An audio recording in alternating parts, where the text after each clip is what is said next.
नस्तईनुहु व नस्तगफिरुहु व नु'मिनु बिही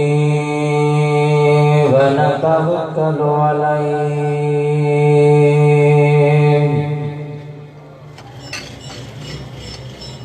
व नऊज़ु बिल्लाहि मिन शुरूरि अनफुसिना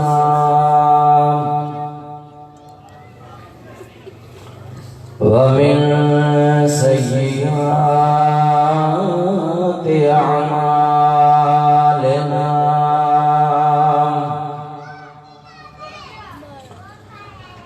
मन यहदिहिल्लाहु फला मुदिल्ल लहु व मन युद्लिल्हु फला हादिय लहु व नशहदु अन ला इलाहा इल्लल्लाह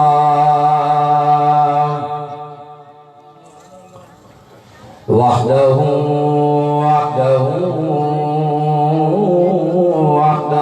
ला शरीक लहु व नशहदु अन्न सय्यिदना व सय्यिदना व हबीबना व हबीब रब्बिना व तबीबिना व तबीब कुलूबिना नूरना व नूर अव्वलिना व नूर आखिरिना व नूर ज़ाहिरिना व नूर बातिनिना मौलाना व मलजअना व मवाना मुहम्मदन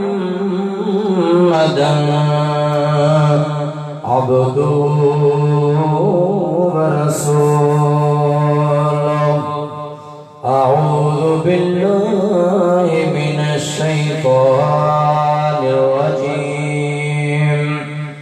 बिस्मिल्लाहिर रहमानिर रहीम या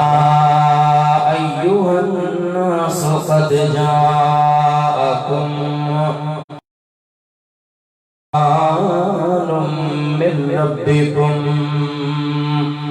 आमन्तु बिल्लाहि सदक़ल्लाहुल अलियुल अज़ीम इन्नल्लाहा व मलाइकतहु युसल्लूना अलन नबी या अय्युहल्लज़ीना आमनू सल्लू अलैहि व सल्लिमू तस्लीमा मोहब्बत सावली आवाज़ सा दुरूद जो नजरानो सल्लल्लाहु अलैहि या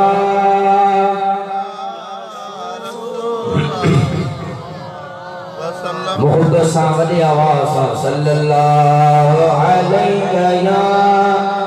रसूलल्लाह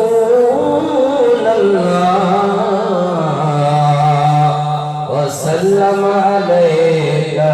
या हबीबल्लाह।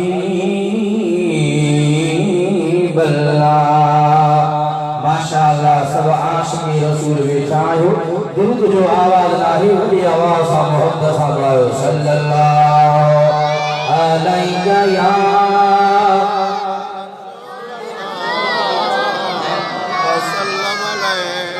वसल्लम अलैका या हबीबल्लाह। आपे मिसल महबूब हक़ खलक़ी खुदा जिन्हनि ख़लक़ हाकिम संदन जिन्नो मलक बलगल उला बिकमाली नूरी हुजण जो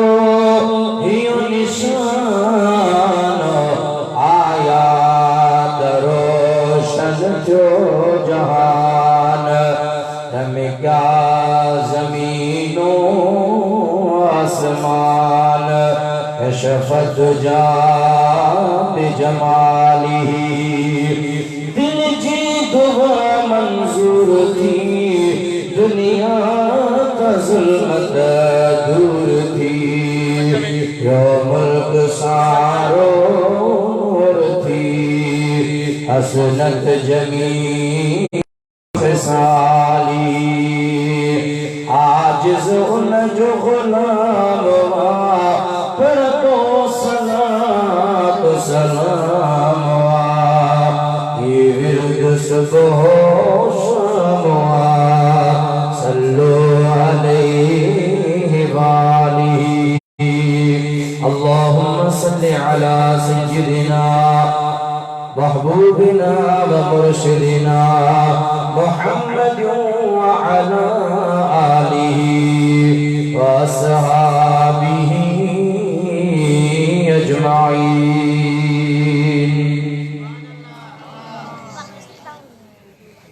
हम्द सलात का बाद तमाम तारीफों अल्लाह रब्बुल आलमीन जे लाए जेको असां सभिनी जो मालिका खालिका परवरदिगार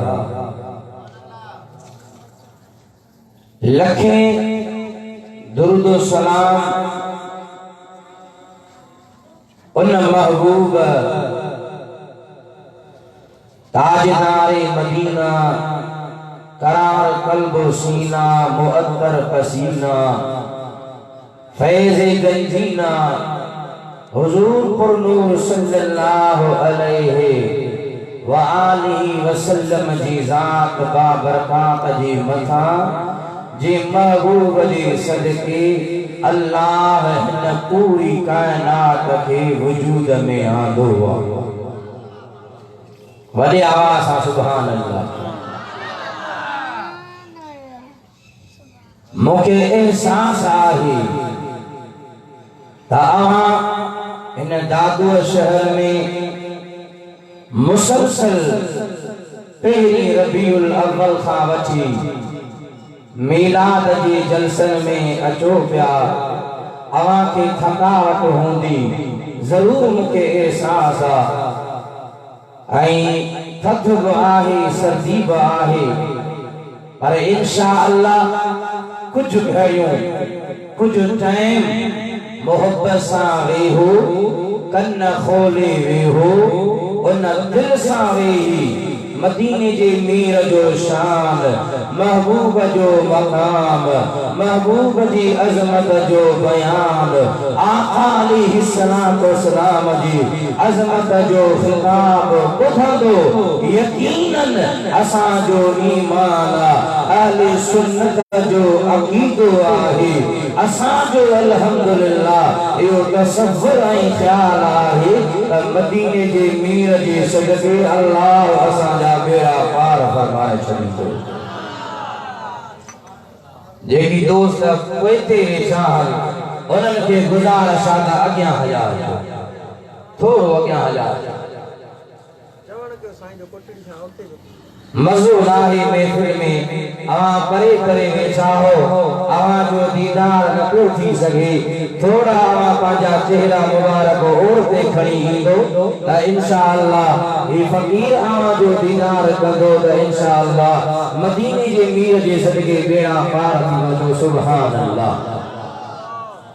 इहो जेको विच ते खाल का छॾियो न ॿिनि माण्हुनि जी जॻह इहा खयो थोरो अॻियां हलिया अल्लाह छोटा शर्मायो सुभान अल्लाह। मां अवां खे ॿुधायां त मां सखर खां अवां जे दरबार में पहुतो आहियां। मुखे जरी हकीकत में मुखे भी थकावट आहे। साईं हाफिज साहब मुखे बुधायो पर हाने इहो एहसास बि नाहे ॼाणो छो असीं केरु थींदा आहियूं। इंशाअल्लाह मदीने जे मीर जो मीलाद बयान कंदासीं, हबीब जे अज़मत जो शान बयान कंदासीं। ये थकावट बि दूर थींदियूं, असांजा बेड़ा मदीने पार थी पवंदा। हाणे मोहब्बत सां वेहो। हज़रत क़िबला साईं मौलाना सैयद सादात मोहतरम जनाब सैयद खुर्शीद अहमद शाह रिज़वी कादरी अत्तारी नक्शबंदी सुहरवर्दी चिश्ती अल्हम्दुलिल्लाह असां सब अहले सुन्नत वारा चई सिलसिलन जा मालिक आहियो। सभिनी बुजुर्गन के मनींदा आहियो। अल्हम्दुलिल्लाह केरो को बुजुर्ग हुजे मां चवंदो आहियां मौलवी मंजूर उन जे जुत्ती करण जे लाइ तैयार ओ केरो हुजे। अल्हम्दुलिल्लाह असा सब जा बुजुर्गन जा खातिमा हो। अल्हम्दुलिल्लाह सुनी सैयद सगोरे मुखे हिते दावत ॾिनी, मां हाज़िर थियो आहियां। मां कोशिश कंदुसि मदीने जे मीर जे फैज़ मां महबूब जे वंड मां अवां खे ॿ चार ॻाल्हियूं मोहब्बत जो ॿुधाए अवां जो घणो टाइम न वठंदुसि। पोइ सां दूध बढ़ायो सल्लल्लाहु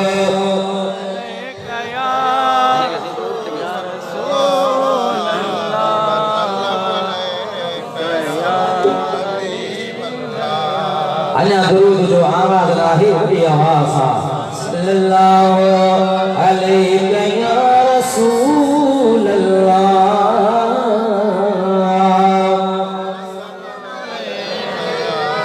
वसल्लम अलैहि या हबीब अल्लाह। तो सुभान अल्लाह।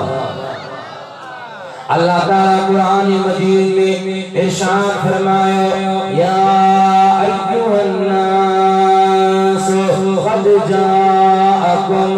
बुरहानुम मिन रब्बिकुम व अंज़लना इलैकुम नूरम मुबीना।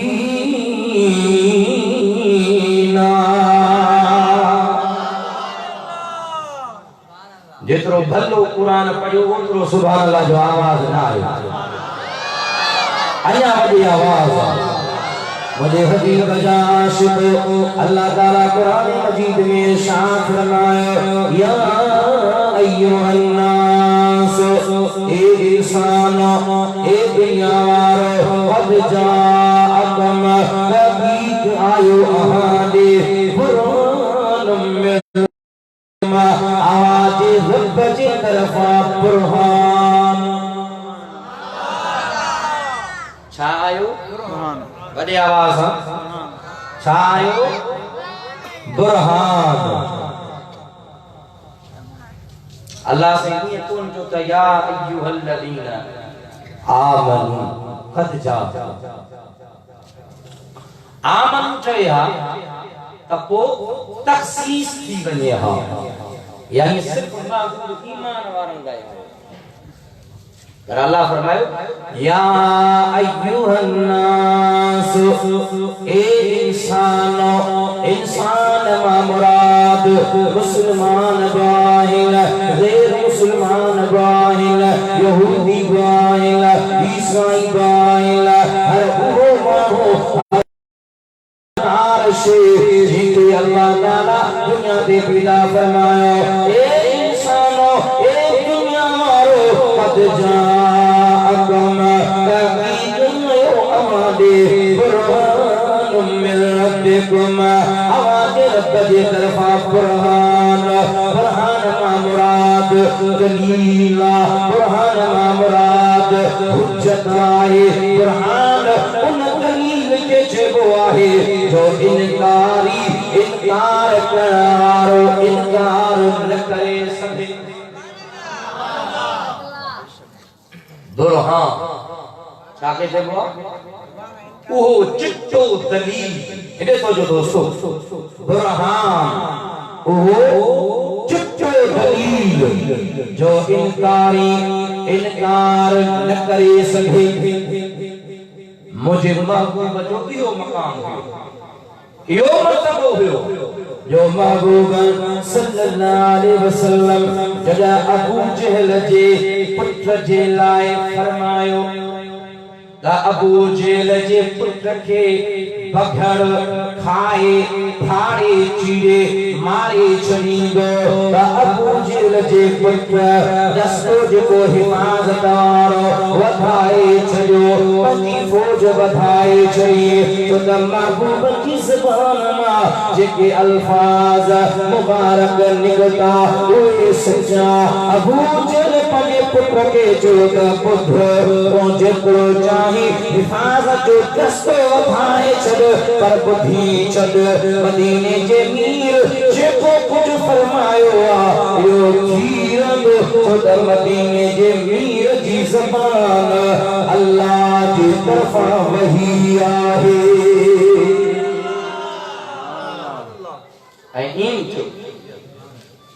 ऐं ईअं थियो इनकार न करे सघियो अबू जहल महबूब जो बाज़ार मुखालिफा पर मदीने जे मीर जे कमालात हबीब जे मोजज़न जो इनकार बज़ाहिर कंदो हुयो पर दिल में चवंदो हो मुंहिंजा महबूब तुंहिंजो शान तुंहिंजो मर्तबो तुंहिंजो मक़ाम एॾे शान वारो मुंहिंजो मदीने जो मीर सल्लल्लाहु अलैहि वसल्लम अल्लाह ताला ॿी जगह ते इरशाद फरमायो लक़द मन्नल्लाहु अलल मुमिनीन इज़ बअस फ़ीहिम रसूलन मिन अनफ़ुसिहिम यतलू अलैहिम आयातिही व युज़क्कीहिम व युअल्लिमुहुमुल किताब वल हिकमा व इन कानू मिन क़ब्लु लफ़ी ज़लालिम मुबीन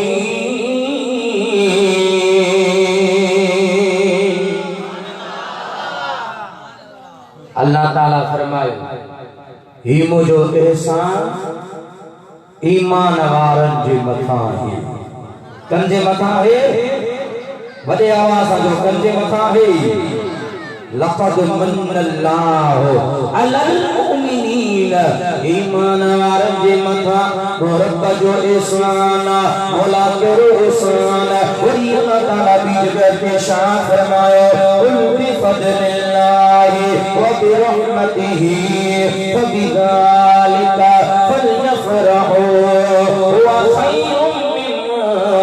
यजमऊन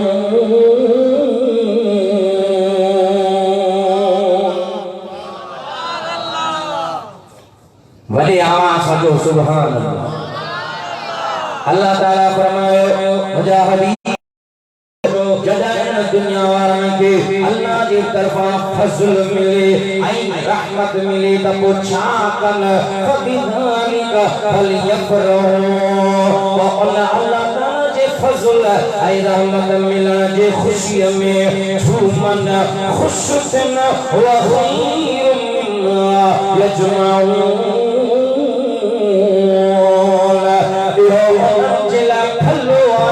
जेको कुझु गॾु करे रखंदा आहिनि उल मालिक फज़ल मां मुराद क़ुर्बान ऐं रहमत मां मुराद मुंहिंजे मदीने जे मीर जी ज़ात मुराद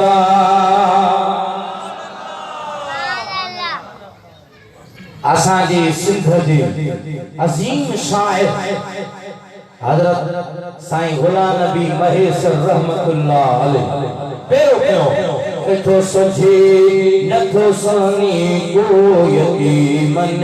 यार जो सोचे नथो सानी को यतीमन यार जो निरालो सोना सखी सरदार जो जेकर ए हालत रही त को तकदीर मां केड़ा केड़ा अल्लाह को साईं का नाराज हो अल्लाह को का नाराज हो सुभान अल्लाह बाबा असा के नजर सोता जे जी महफिल में आया हो उनके ॾिसो महफ़िल कई थी ये न कयो या मूंसां कॾहिं पढ़ायो सुझे नथो सानी को यतीमन यार जो सुझे नथो सानी को यतीमन यार जो निरालो सखी सरदार जो हथ मथे झूमी झूमी पढ़ायो निरालो सखी सरदार जो सुझे नथो सानी को यतीमन यार जो आहे ज़ात जिजो मिसल न मिसाला सुभान अल्लाह आहे ज़ात जिजो मिसल न मिसाला माखिया खा वत मिठो माखिया खा वत मिठो मोहम्मद जिजो नाम एरो इसम रखो खुद खुदा दिलदार जो एरो इसम रखो खुद खुदा दिलदार जो खुदा दिलदार जो यतीमन यार जो खुदा दिलदार जो यतीमन यार जो सजे नथो सानी को यतीमन यार जो सुझे नथो सानी को यतीमन यार जो दुर्ग वाली आवाज़ सल्लल्लाहु अलैहि या रसूल अल्लाह व सल्लल्लाहु अलैहि या हबीब अल्लाह बसावदी आवाज़ सल्लल्लाहु अलैहि या रसूल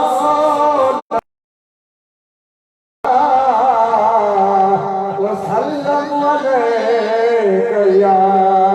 हबीब व सल्लल्लाहु अलैहि या हबीब अल्लाह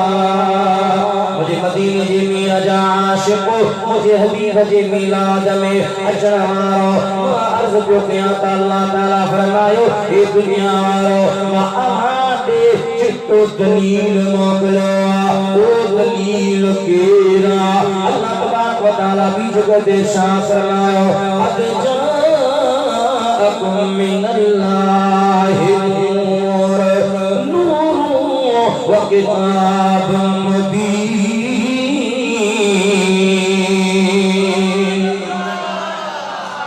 हकीक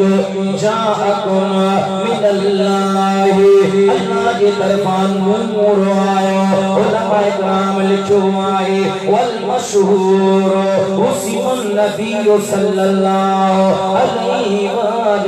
वसल्लम तफसीर मज़री में अल्लाह सनाउल्लाह पानी पतिया दो आहे नूर मुझे मदीने जे मीर जी ज़ात आहे तफसीर मज़हरी वारे आंदुआ तफसीर कुर्रती वारे आंदुआ अल्लाह जलालुद्दीन सुयूती आंदुआ इमाम सालिही रहमतुल्लाह अलैह सुबुल हुदा व रिशाद जे अंदर आंदुआ बुजुर्गन में आंदुआ है इन नूर मा मुराद मुझे मदीने जे मीर जी ज़ात मुराद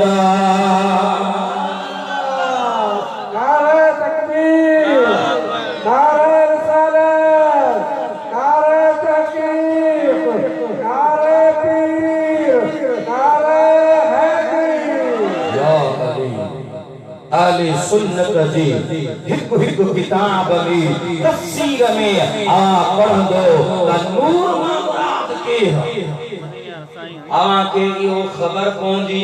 मालूम थींदो त नूर मुराद मदीने जे मीर जी ज़ात मुराद आई किताब मुबीन मुराद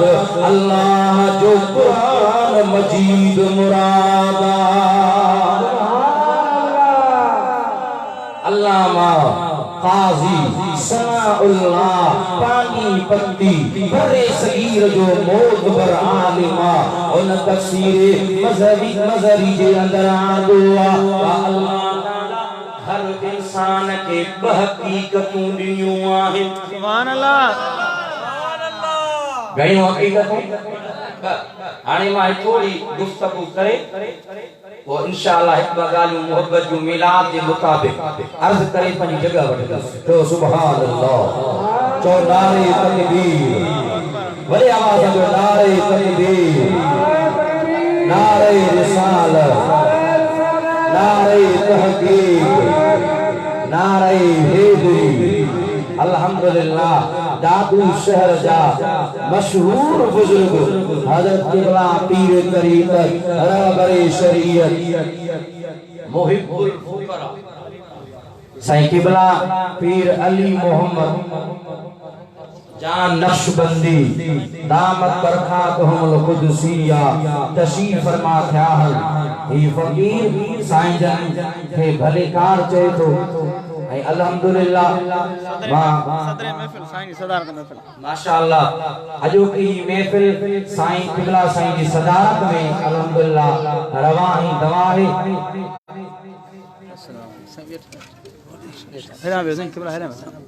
सुभान अल्लाह सुभान अल्लाह हाने तो सुभान अल्लाह आवाज़ तो सुभान अल्लाह। मां अर्ज़ पियो कयां हे तो जो दोस्तों हे तो जो अल्लामा काज़ी सनाउल्लाह पानीपती रहमतुल्लाह अलैह तफसीर मज़हरी जेका अरबी में तफसीर उन जे अंदरां दुआ अल्लाह ताला हर इंसान के बहकीकतुन सां नवाज़ो आहे। सुभान अल्लाह। पर मुझे मदीने जे मीर के अल्लाह ताला जिन हकीकतुन सां नवाज़ो हिकु हकीकत ज़ाहिरिया ॿी हकीकत बातिनिया ॿी हकीकत मुहम्मदिया। सुभान अल्लाह। वॾे आवाज़ सां सुभान अल्लाह बोल। अरबी जी इस्तिलाह में लुग़त में हकीकत मुहम्मदिया के इन लफ्ज़न सां इस्तेमाल कन था पुकारन था। हिकु हकीकत ज़ाहिरी उन हकीकत जो नालो आहे हकीकत वसीमुल ॿी हकीकत बातिनिया उन हकीकत जो नालो आहे हकीकत असीमुल। हिकु आहे वसीमुल ॿियो आहे कसीमुल। सुभान अल्लाह। हाणे ये ॿई लफ़्ज़ उलमा इकराम मुझे मदीने जे मीर जे लाइ इस्तेमाल कया आहिनि। कहिड़ा लफ़्ज़? हिकु वसीमुल ॿियो कसीमुल।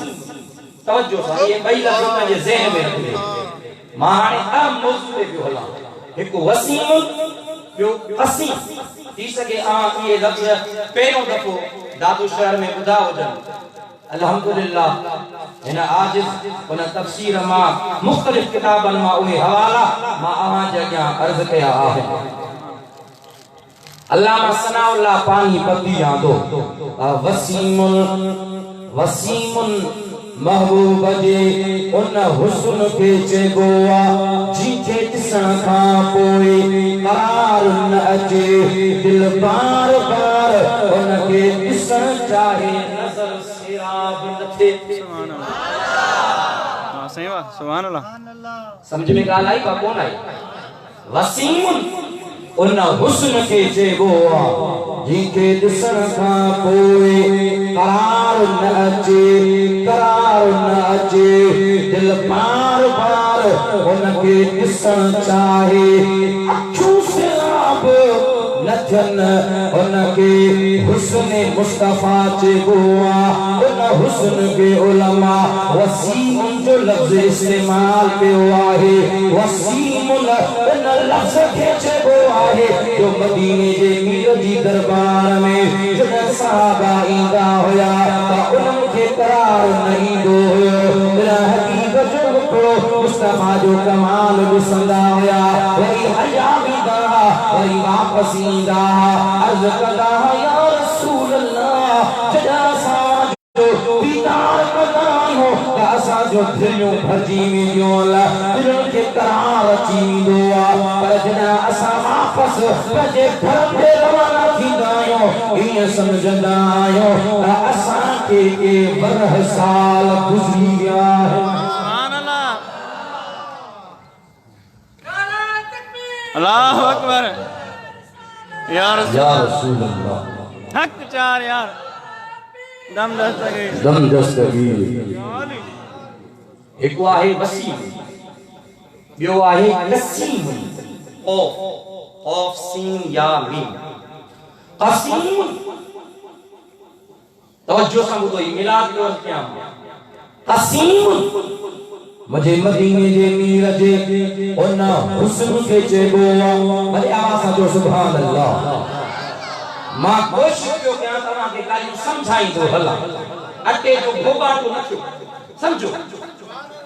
मां परे खां आयो आहियां महिनत करे त समझो हसीन उन हुस्न खे चइबो आहे जो इंसान जे अखियुनि में दिमाग में उन जे महसूसात जे हवासन में विकास न समाइजे जॾहिं मदीने जे मीर जे उन हुस्न खे कमाल खे सहाबा ॾिसंदा त सहाबा का दुनिया विसरी वेंदे तब ईअं चवंदा हुआ अब मेरी निगाहों में मुझे क्या फितरत आहे हाणे पंहिंजे वाइज़ में जेसी ताईं हिताई सोने जा शेर या इमाम अहमद रज़ा बरेलवी रहमतुल्लाह अलैहि जा शेर या डॉक्टर इकबाल जा शेर न पढ़ण खे मज़ो ई न सुभान अल्लाह ने ॿुधायो हां सुभान अल्लाह साईं बुजुर्गनि जी मौजूदगी में अर्ज़ पियो कयां त कसीम उन हुस्न खे चइबो आहे जो उन जे अखियुनि में दिमाग में महसूसात जे हवासन में ॿी का बि शइ न बस चवनि त उथंदे वेहंदे मुस्तफ़ा जो मुखड़ो नज़र सुभान अल्लाह हां बेशक सिलसिला नक्शबंदिया जो सुभान अल्लाह मोड़ इन तरफ घणो सुभान तसव्वुर मुर्शिद या मुराक़बो इहो इन सभिनी जो मफ़हूम हिकिड़ो उर्दू वारे शायर चयो सहाबा ईअं चवंदा हुआ जॾहिं महबूब खे ॾिसंदा चवंदा अब मेरी अॼु दादू वारा बि तव्हां कीअं चओ अॼु मेरी निगाहों में अब मेरी निगाहों में जचता नहीं कोई जैसे मेरे सरकार है चाचा पुलिस राहत मत करियो सुभान अल्लाह अब मेरी निगाहों में जचता नहीं कोई जैसे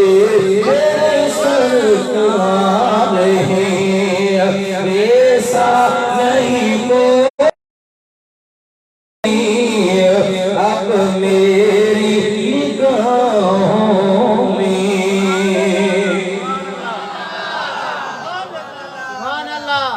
या है कसीम जी माना हाणे कसीम ते मुझे भिटाई घोट गायो सुभान अल्लाह अरे वाह ऐं हकीकत पुछो ही मां तकरीर दादू में पहिरियों दफ़ो कयां सुभान इन मौजूद ते हालांकि मिलाद उलमा का ॿुधंदा हज़रत अम्मा आमना बीवी साहब जो किस्सो अम्मा हलीमा जो किस्सो मूं अर्ज़ कयो दिल में इरादो करे आयुसि तो कुछ नयूं शयूं अव्हां जे दरबार में पेश करियूं सुभान अल्लाह छो त इल्म समुंद्र बेशक समुंद्र जेतिरो पढ़ंदो इल्म वधंदो वेंदो मुझे भिजाई मुर्शिद रहमतुल्लाह ताला अलैहि आयो पढ़ो भिजाई को आम मुल्लो न होयो मौलवी न होयो भिजाई मुझे मदीने जे मीर जी अहादीस जो आलिम रब्बानिया। सुभान अल्लाह सुभान अल्लाह। खुदा जी कुरान जो हाफिज मुझे मुस्तफा जी साईं क़िबला खुर्शीद अमन साहब सुभान अल्लाह। मुझे मदीने जे मीर जे अहादीस जो आलिम भिजाई कसीमन खेलायो भिजाई फरमाया तो बिछे जनेकार बिछी जनेकार सूरत सहर जाम जी सुख की सुखियों की नगे परेशान भतार हिदों घर धार काहे पयो कुनन में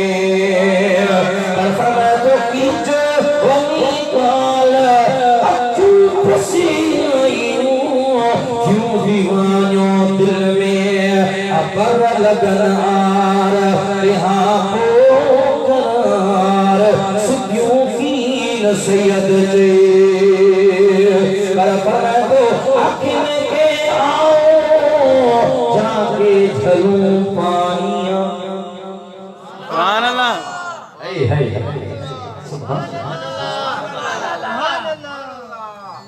खुदा जो कसम है न दौर जा सब मुल्ला मुल्ला असा अहले सुन्नत वाला न बता असा भी मुल्ला हूं हां सब ये मुल्ला गद के पर फिटा ये जो इल्म एकड़ी जगह ते इन लखन मुल्लन जो बी जगह ते भिटाई कसीम के एडो तो पढ़ियो पर फरमाए तो अखिन के आओ जाके झलूं पाइया। फरमाए तो अखिन के आओ छाप करे सगा अखियों डाढो के मजबूर जो फरमाए तो अखिन के आओ जाके झलूं पाइया। लोग नकारे निंद में सजन सुठाओ मुखे मरियाओ पाण पर चियाइयो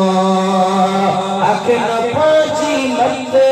पासी पाई कई वनी उते अरियो जिते जान खपत नका गादन गत जिया रियना जुड़ी फरमाए तो अखियों से दार पसी सिरिया के बेना की नन्हार घोरी सारा सुकरी बिचाई फरमायो जिते रखियो उते आहीन अखियों अब्दुल लतीफ के मांगो न मठाइन जे दे बधाइन तकते कागन खेलिया। सुभान अल्लाह वासिमा भला एड़ो के खाए जो दादू वाला याद है। सुभान अल्लाह वासिमा मां अहले सुन्नत जो नुमाइंदो है खुदी सदी मां के तंजीम जो नुमाइंदो ना है मां पूरी अहले सुन्नत जमात बरेलवी जो नुमाइंदो है। हां मां अर्ज कंदो सब पीर वली बुजुर्ग मुझे अखिन मां उन जे जुत्ती खण जे ला तैयार आया पर मां अर्ज कंदो आया खुदा जो कसम जिथे भी दो आया इने जो दो आया अहले सुन्नत राही बे पारस बेहुजूर अहले सुन्नत राही बे पारस बेहुजूर नजमे और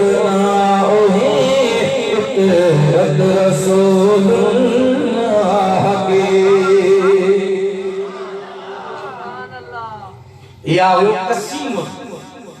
आणि वसीम जी बीमाना बुधो सुभान अल्लाह वसीम जी बीमाना अल्लामा काजी सनाउल्लाह पानीपती तफसीर मज़हरी जे अंदर आंदो का आम तफसीर ना है जिखे मकतबे देवबंद वारा बि मञनि था, हर फिटे वारा मञनि था, असांजा भाइर अहले तशरीफ़ मञनि था, सभु मञनि था, सभु मञनि था त तफ़सीर मज़ारे अहले सुन्नत जी मोतबर किताब मकतबे फिक्र वारा तस्लीम था कल मञी नथा त वसीम जी बेईमाना अल्लामा सनाउल्लाह पानी पतियां दिया है वसीम जी बेईमाना एड़ो हुस्न जो वेझे ॾिसण खां पोइ कशिश वसे कशिश वधंदी वञे परे खां बि कशिश वधंदी वञे अञा वेझे खां बि कशिश वधंदी वञे न वेझे खां नज़र सराब ते न परे खां नज़र सिराब ते मरहबा मरहबा मरहबा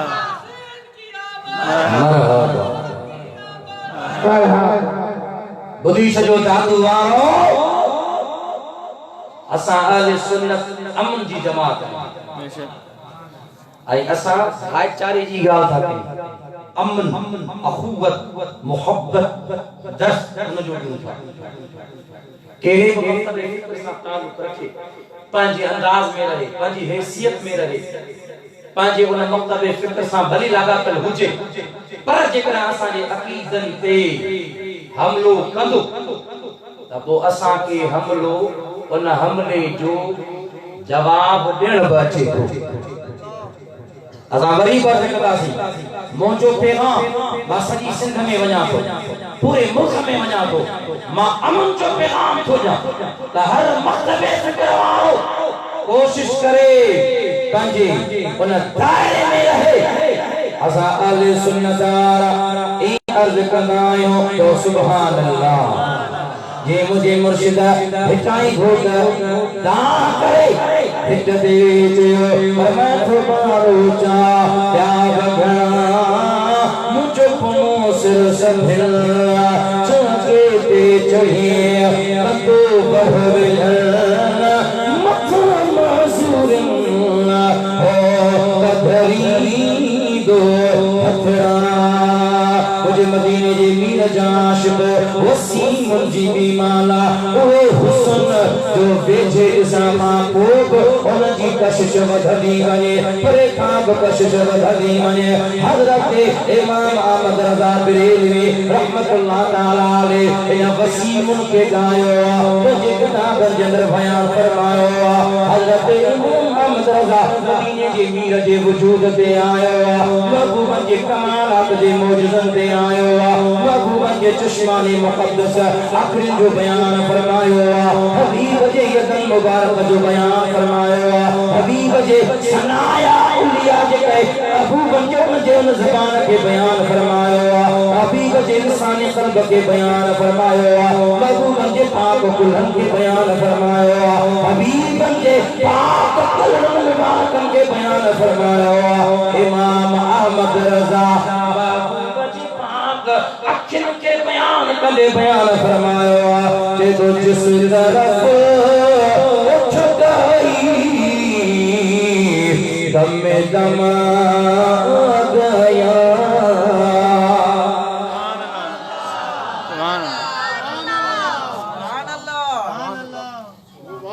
आला हज़रत मुझे महबूब जे सॼे वजूद के बयान फरमायो सुभान अल्लाह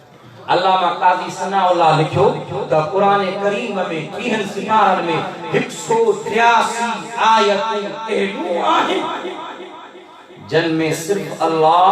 महबूब जे वजूद जे हर उज़रे के खोले खोले बयान फरमायो सुभान अल्लाह महबूबन जे पाक ज़बान के बयान फरमायो हबीबन जे पाक शफ़क़ैन लबड़न के बयान फरमायो हबीबन जे अबू मुबारक के बयान फरमायो हबीबन सल्लल्लाहु अलैहि वसल्लम जे सीने के बयान फरमायो महबूबन जे पाक क़ल्ब के बयान फरमायो हबीबन जी पाक ज़बान के बयान फरमायो हबीबन जी पाक पेशानी मुबारक के बयान फरमायो हबीबन जे पाक सुल्फन के बयान फरमायो हबीब बेहन के बयान फरमायो हबीब उठन तौठन के बयान फरमायो हबीब सहाबा की मजलिस में गया तो उन मजलिस जो जिक्र हबीब सहाबन सा गद वेण और गद वेण जो जिक्र हबीब मदीने जा मीर पाक चादर मुबारक कंबल ओढ़न उन कंबल ओढ़न जो जिक्र हबीब सल्लल्लाहु अलैहि वसल्लम जो पसीनो मुबारक वजूद में निकले उन पसीने जो जिक्र उलमा लिखो कुरान में 183 आयत हुआ है जिनमें अल्लाह ताला महबूब जे पाक हुजूर जे हर हर उसके बयान फरमाया। सुभान अल्लाह वाह सही वाह सुभान अल्लाह है सुभान अल्लाह दिल खोले को तो सांगल है सुभान अल्लाह सैयद सगोरे हुक्म को तो खोले बयान सुभान अल्लाह जेतरी मुंजी हुंदी ताकत बयान आज़ीम बुजुर्गन जी वलियन जी पीरन जी दुआ थींदी बेड़ा पार थींदा आओ उठी छॾियो दादू आओ चौक ते कयो अञा भलो थे सुभान ही खल्क हजे हा मुस्तफा जो बयान ॿुधना आला हज़रत फरमायो महबूब जे पाक चश्माने मुक़द्दस हबीबन जे अखिन के बयान फरमायो सुभान अल्लाह ये तो जिस तरफ उठ गई दम में दम आ गया जिस तरफ उठ गई दम में दम आ गया उस निगाहे इनायत देना हो सलाम समा रहमत बड़ी बड़ी आवाज़ मुस्तफा जानी रहमत देना हो सलाम शमई बज़मी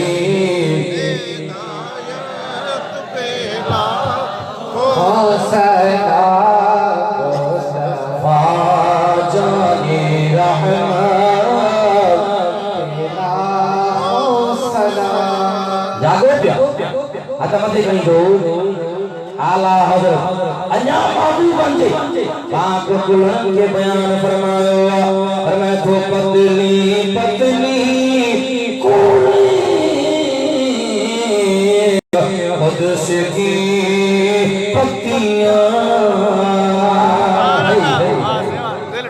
मातबा आला हज़रत इमाम आले सुन्नत दिखा रहे थे सुभान अल्लाह वाह सही बेशक ये तो पतली पतली खुद से पत्तियां उन लबों की लगा हद तेरा हौसला सफा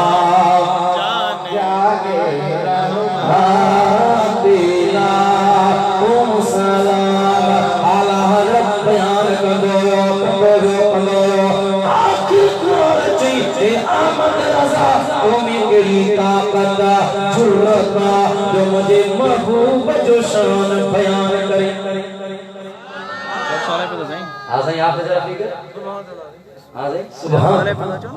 तो मैं केड़ी जुर्रत दुआरो बुधो आखिर इमाम अहमद रजा चईता आखिर में मानी चलो जे तो है कलामे इलाही में शम्स दुआ तेरे चेहरे नूरे फिजानी कसम सुभान अल्लाह अब आहे कुरान में सुभान अल्लाह किथे अल्लाह ताला फरमायो वद्दुहा والليل إذا سجى ما ودعك ربك وما قلى بمجا حبيب मुखे तुझे रुखे ताबा रोशन चेहरे जो कसमा आला इते कलम पंजो बंद करे चई देखो हे कलामे इलाही में शम्स दुआ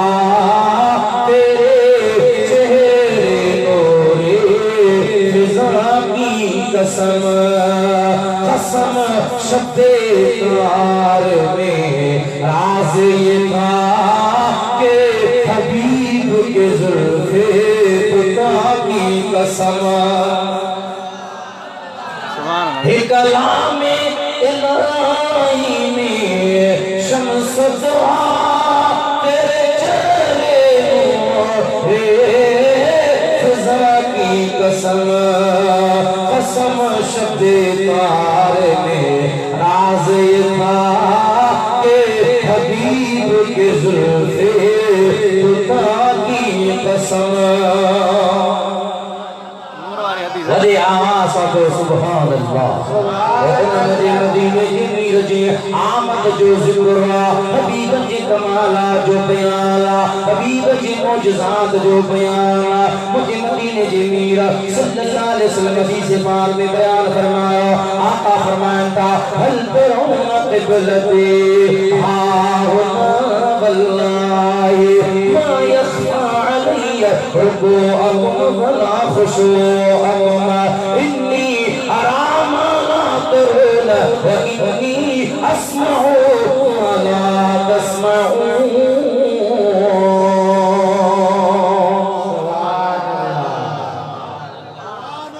हकीकत मुहम्मदिया सल्लल्लाहु अलैहि वसल्लम उन हकीकत के महबूबन खोले खोले बयान सुभान अल्लाह सैयद सकूर जो हुकुम ना उहा हदीस थोरो असा के बुधाई जेका हदीस तकरीबन काफी दोस्त मुखे उन जी फरमाइश कंदा महबूब उन हदीस में हकीकत मुहम्मदिया के सल्लल्लाहु अलैहि वसल्लम के खोले खोले बयान फरमायो मुझे मदीने जे मीर जो महबूब जो गुलाम सहाबी आए हजरत जाबिर बिन अब्दुल्लाह अंसारी रज़ियल्लाहु ताला अन्हु हजरत जाबिर बिन अब्दुल्लाह अंसारी महबूब जो गुलाम जेका 1500 हदीस राविया मरविया 1500 खां वधीक उन हदीस मरविया ऐं ओ एड़ो सहाबी आहे जिंहिंजे लाइ महबूबन 25 दफ़ा बख़्शिश जी दुआ घुरी आहे सुभान अल्लाह जाबिर बिन अब्दुल्लाह ऐं इन हदीस के मुसन्निफ अब्दुल रज़ाक जेको इमाम अहमद बिन हंबल जो उस्ताद सुभान अल्लाह बुधो तो इमाम अहमद बिन हंबल बेशक आम मौलवी कोने इमाम हंबल जो गौसे आजम उन जो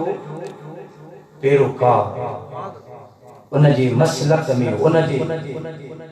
मसलन पे जेके उन माखूज इस्तिदलाल कुरान और हदीस में कया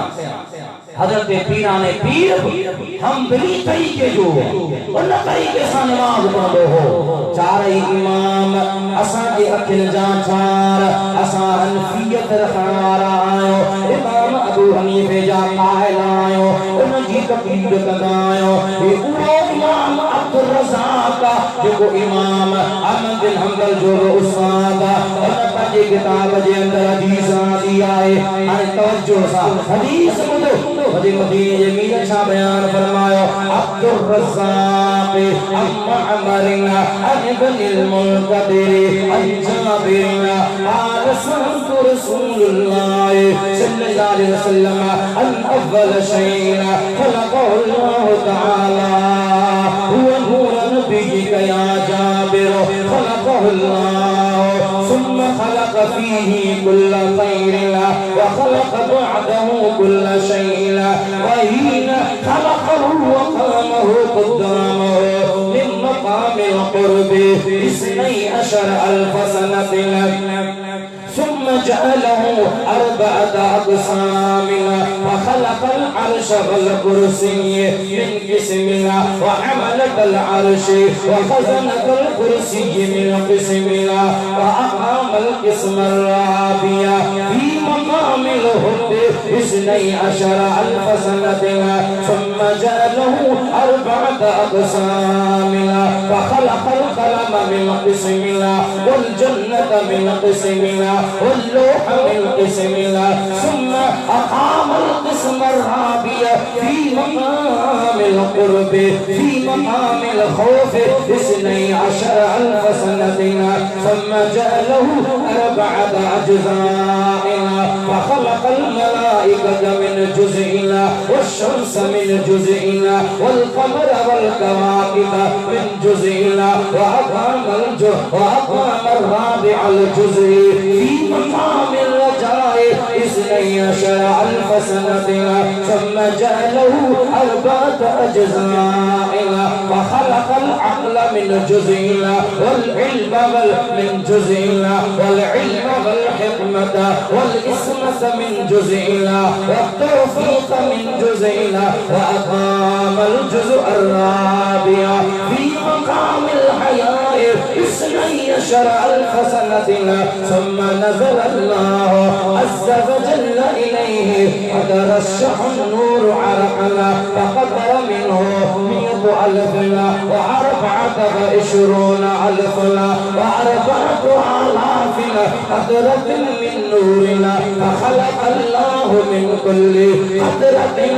أو روح نبينا أو روح رسول ثم تنفست أرواح الأنبياء فخلق الله من أنفاسهم الأولياء والشهداء والسعداء والمدين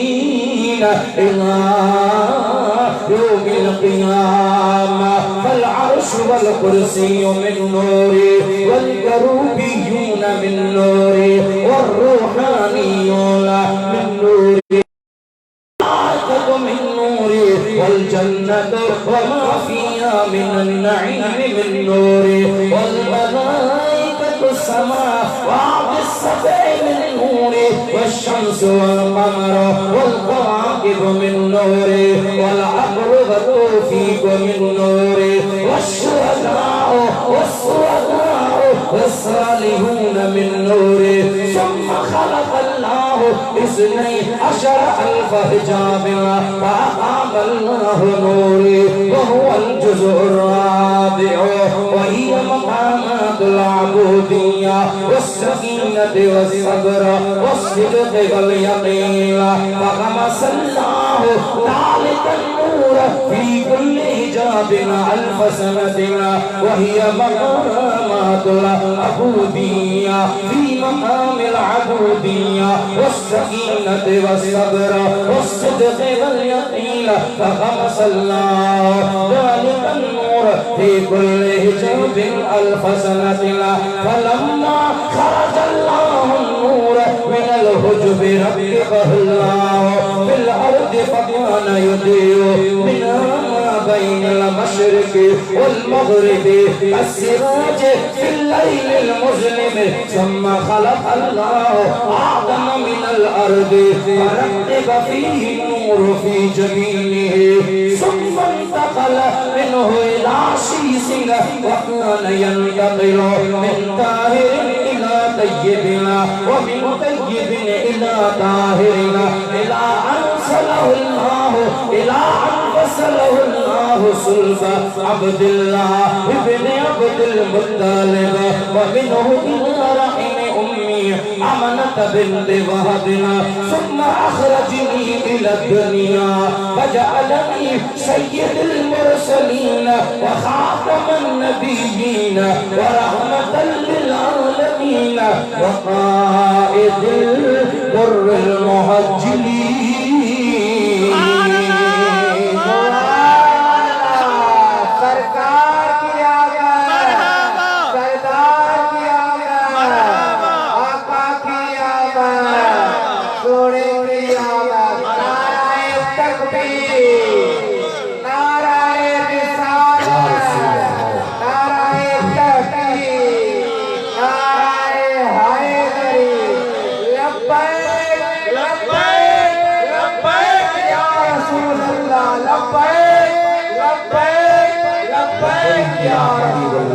मुझे मदीने जे मीर जा आशिको मीना दमे चढ़वारो मुझे मदीने जे मीर फरमायो ए जाबिर अल्लाह ताला ने काब से पैदा कौन फरमाए सब का पेरी मुझे नूर के वजे नूर मा पैदा फरमायो तो उन नूर में अल्लाह तबारक व तआला खैर भलाई उन नूर में दाखिल फरमाए चले और उन नूर के अल्लाह तबारक व तआला मकाम कुर्ब में 12000 साल की फायद कायम फरमायो और अल्लाह ताला चाहे तो मोहम्मद सल्लल्लाहु अलैहि वसल्लम जे नूर मा अल्लाह ताला दुनिया के पैदा फरमाए तो मोहम्मदी नूर के अल्लाह ताला जैनी सन में तकसीम फरमायो बेने से नूर मा अल्लाह ताला अच्छी कुर्सी के पैदा फरमायो बेने से नूर मा अल्लाह ताला अर्श के दरबार मलाइकन के पैदा फरमायो बेने से नूर मा अल्लाह तबारक व तआला हाज़िर कुर्सी के पैदा फरमायो और उन जोते से नूर के अल्लाह तबारक व तआला मकाम मोहब्बत में 12000 साल तक कायम रखो और उन नूर के अल्लाह ताला जैनी सन में तकसीम फरमायो बेने से नूर मा अल्लाह ताला वो कलम के पैदा फरमायो बेने से नूर मा अल्लाह ताला लौह महफूज के पैदा फरमायो बेने से नूर मा अल्लाह तबारक व तआला जन्नत के पैदा फरमायो और उन जोते से नूर के अल्लाह तबारक व तआला मकाम खौफ में 12000 साल कायम फरमायो और उन नूर के अल्लाह तबारक व तआला जैनी सन में तकसीम फरमायो बेने से नूर मा अल्लाह तबारक व तआला मलाइकत के पैदा फरमायो बेने से नूर मा अल्लाह तबारक व तआला सिजु के पैदा फरमायो बेने से नूर मा अल्लाह तबारक व तआला चंद्र तारा पैदा फरमाया और उन जोते से नूर के अल्लाह तबारक व तआला मकाम हिजा और मिदवारी जगह पे 12000 साल कायम फरमायो और उन नूर के अल्लाह ताला जैनी सन में तकसीम फरमायो बेने से नूर मा अल्लाह ताला इंसान जो अकुल पैदा फरमायो बेने से नूर मा अल्लाह ताला इल्म के हिकमत के पैदा फरमायो बेने से नूर मा अल्लाह ताला इस्मत के तौफीक के पैदा फरमायो और उन जोते से नूर के अल्लाह तबारक व तआला मकाम हया में 12000 साल तक कायम फरमायो और इजदा उन नूर के अल्लाह तबारक व तआला मकाम हया में कायम फरमायो और वो उन नूर जे मथा अल्लाह ताला नजर करम फरमाए तो उन नूर मा हिब्बुल्लाह 24000 पसीने पकड़ जा कतरा अल्लाह ताला जमीन दे जाया कौन फरमाया उन हिब्बुल्लाह 24000 मुहम्मदी नूर जे पसीने पकड़ जा कतरा अल्लाह ताला नबीयन आई रसूलन जे रूह के पैदा फरमाया सुभान अल्लाह और नबीयन सबूरन जे साहब है हिदे तो नबीयन सबूरन जे साहब है सुन्नतन फसद अरवाहुल अंबिया नबीयन जे साहब है अल्लाह ताला उन पाक नबीयन जे साहब अल्लाह वलियन के पैदा फरमाए सुभान अल्लाह आवाज सही बा सुभान अल्लाह अनफासिहिमुल औलिया वशुहदा शहीदन के अल्लाह ताला पैदा फरमायो वलियत के पैदा फरमायो सआदत मंद बख्तबाना कयामत की जे इदारा दा सब अल्लाह तबारक व तआला जे नबीयन जे साहनमा पैदा दा ए जाबिर अल्लाह ताला अच्छे कुर्सी दे मुझे नूर जन्नत के मुझे नूर मा पैदा फरमायो मलाइका के मुझे नूर मा पैदा फरमायो जन्नत में जो आए अल्लाह ताला मुझे नूर मा पैदा फरमायो अल्लाह तबारक व तआला अक़ल के मुझे नूर मा पैदा फरमायो शहीदन के मुझे नूर मा पैदा फरमायो सालिह के मुझे नूर मा पैदा फरमायो ए जाबिर अल्लाह ताला उन नूर के 12000 हिजाबात पैदल में रखो वो मकाम अबूदियत हो मकाम सकीना हो मकाम सब्र हो वो अल्लाह ताला मुझे नूर के हर चौथे जुज़ नूर के 12000 हिजाबात पर्दे में रखो तो अल्लाह ताला चाहे इना मुहम्मदी नूर मा पूरी दुनिया पैदा फरमाया ये जाकर अल्लाह ताला मुझे नूर जो ज़ुहूर बड़ी आवाज़ जो सुभान अल्लाह मुझे नूर जो ज़ुहूर व मिनहु इला शीसिला व मिनहु इला आदम इला शीसिला हज़रत आदम की पेशानी में आयो हज़रत आदम की पेशानी का मुहम्मदी नूर जनाब शीश अलैहिस्सलाम की पेशानी में आयो पाक पतन पाक रहमान काल दो आयो ये जाबिर वो मुहम्मदी नूर मुझे बाबे अब्दुल्लाह की पेशानी रज़ी अल्लाह ताला मुझे पेशानी में आयो हज़रत अब्दुल्लाह बाबू मुहम्मदी नूर हज़रत बीबी अम्मा आमना के वजूद में आयो ए जाबिर 12 रबीउल अव्वल की रात अल्लाह ताला मुहम्मदी नूर के जरिए इन पूरी दुनिया के रोशन बाय वाह सही वाह मरहबा मरहबा मरहबा दादू वारो इश्क जा गोरा भरे आयो पर टाइम जो तकाज़ो हुआ वरी बे दफे मौला नबी में सर पे रोकयो हे तो होयस मां गुनाहगार केड़ो नले रखन जो लजो को न लयर पालो ओ दादू खुदा जो कसमा मिलाद में आयो हुई हथ मथे खणी पड़ा केड़ा ना आगम हशर में पर होयो समा गुनाहगार केड़ो ले रखन जो लजो तो न लयर पालो होयो समा गुनाहगार खुदा आहे तुझो तुझी खुदाई असलो आवाजी उम्मत वफाई रोईगार मीब उम्मत जे खातिर खबर छोड़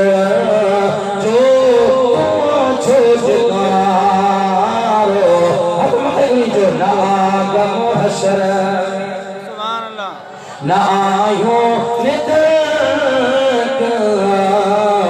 असा के मोहम्मद आवाजो सहारो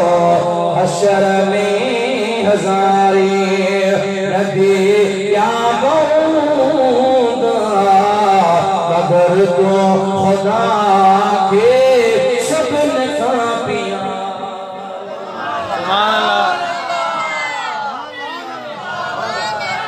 पूछो मास मोसा किसो सब गयाई अमर कियाई करोई जाई मोहम्मद मिठो जी अगर देखे आई सुभान अल्लाह मिलाद में ताके मदीने जे मीर फरायो सुभान अल्लाह ता न मौलवी के तरफ बुलाया मदीने जे मीर जे शान खे खड़ाया हो पर मेहरबानी या एहसान नवाजिश पूछो मास मोसा किसो सब ही अमर किया आई रोई जाई मोहम्मद मिठो जी अगर के कछा जा कछा जो दलालो होयुस मां गुनहगार केड़ो नले रखन जो लजो तो न लयर पा दिल ठारे जरियो मुझे मदीने जो मीर दुनिया के बेशक महबूब जी सगी पुफिया हजरत बीबी सफिया रज़ी अल्लाह अन्हा फरमाई थी मां उते मौजूद आया मु कोशिश पे कई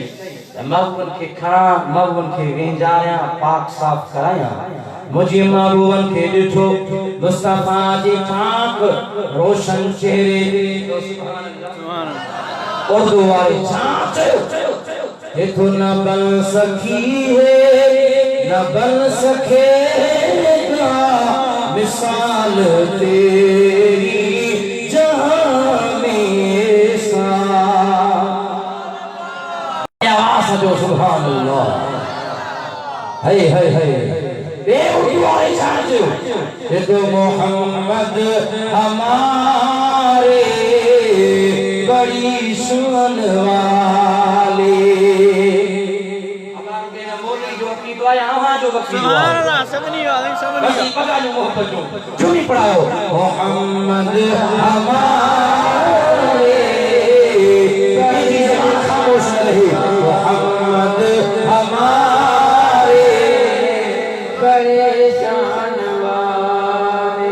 मोहम्मद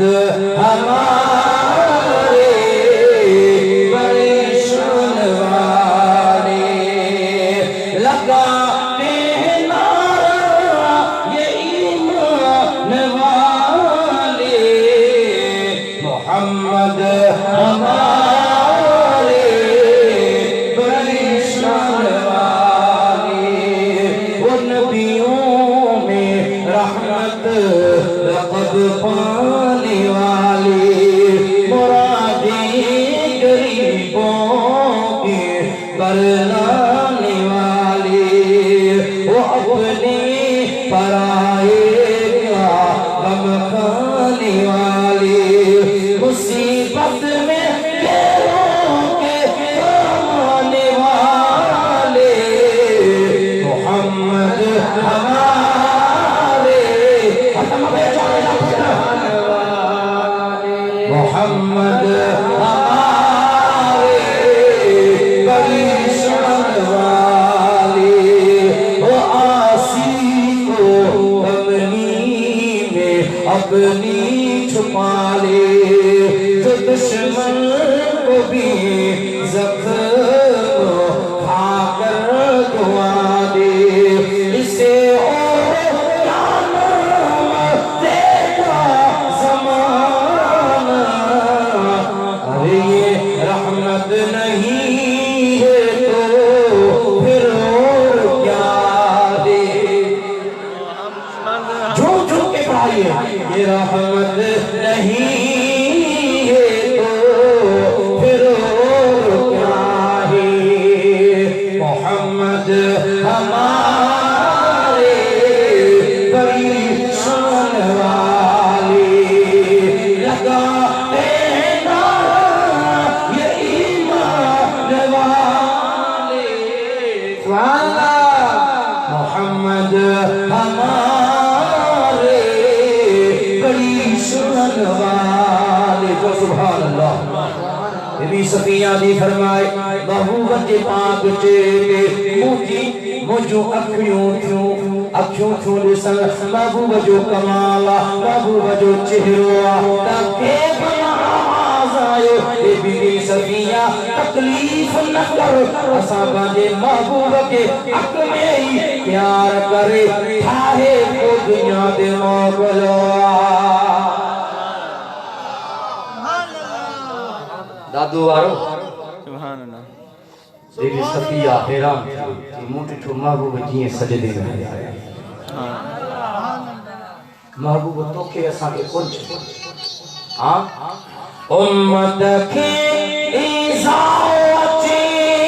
हुत पाण मदीने पुकारे जियो चवे मोहजा बना तोखे कहिड़ो रज थोरवारे अबे अमर खां ज़्यादा उते इंतज़ार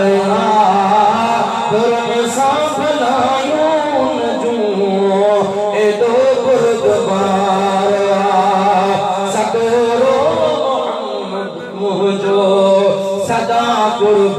तार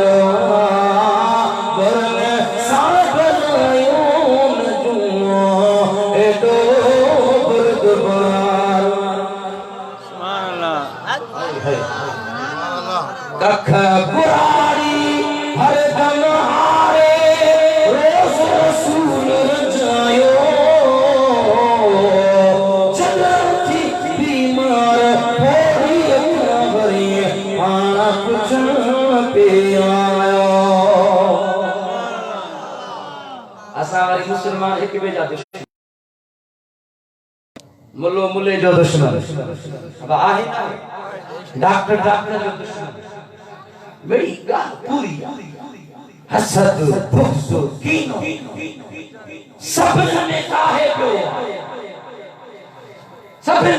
पियो मचाना अल्लाह के को हुजे मुस्तफा जी जेका तालीम उन खां असां मुंहुं मोड़ियो पर महबूब जो कमाल ॾिस महेश्वर जो बयान फरमाए देखो कख पुरारी हर दम हारे